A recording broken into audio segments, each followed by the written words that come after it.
ಒಂದೊತ್ತಿದ್ದೀವಿ. ನಮ್ಮ ತಂಗಿ ರವೆ ಉಂಡೆ ಮಾಡಿದ್ದಾಳೆ, ಮತ್ತು ಇದು ಕಳೆ ಬೀಜದ ಉಂಡೆ. ಇವಾಗ ನಾನು ಹಾಲು ಕುಡಿಯೋಣ ಅಂತ ಒಂದು ಲೋಟ ಹಾಲು ಕಾಯಿಸ್ಕೊತಾ ಇದ್ದೀನಿ. ಈಗ ಅವಲಕ್ಕಿ ಮಾಡೋಕ್ಕೆ ಈರುಳ್ಳಿ ಹೆಚ್ಕೊಂಡಿದ್ದೀವಿ, ಚಿಟ್ಟೆ ಬಿಡಿಸ್ಕೊಂಡಿದ್ವಿ. ಅವಲಕ್ಕಿ ಎಲ್ಲ ಹಾಯಿಸಿ ಎಲ್ಲ ಒಂದು ಬಟ್ಲಲ್ಲಿ ಹಾಕಿಕೊಂಡಿದ್ದೀವಿ ಸಾಯಂಕಾಲ ಮಾಡ್ಕೊಳ್ಳೋದಕ್ಕೆ. ಹಾಂ, ಇವಾಗ ಇನ್ನು ಸ್ವಲ್ಪ ಪಾತ್ರೆ ಇತ್ತು, ಪಾತ್ರೆ ಕೊಡಿದ್ರೆ ಇನ್ನು ಕಸ ಗುಡಿಸ್ಬೇಕು, ಇನ್ನು ಕಸ ಇದೆ ಮಾಡಬೇಕು. ರಾತ್ರಿಗೆ ಏನೇನು ಮಾಡ್ತೀರ ಸಂಜೆಗೆ? ಅವಲಕ್ಕಿ, ಹಣ್ಣುಗಳು, ಇದು ಹಳೆ ಬೀಜುಂಡೆ, ರವೆ ಅಷ್ಟೇ ಇಕ್ಕೋದು.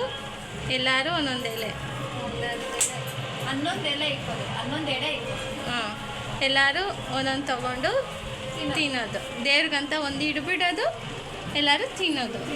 ನಾನು ನಿಮಗೆ ತೇರು ತೋರಿಸ್ತೀನಿ ನಡಿ.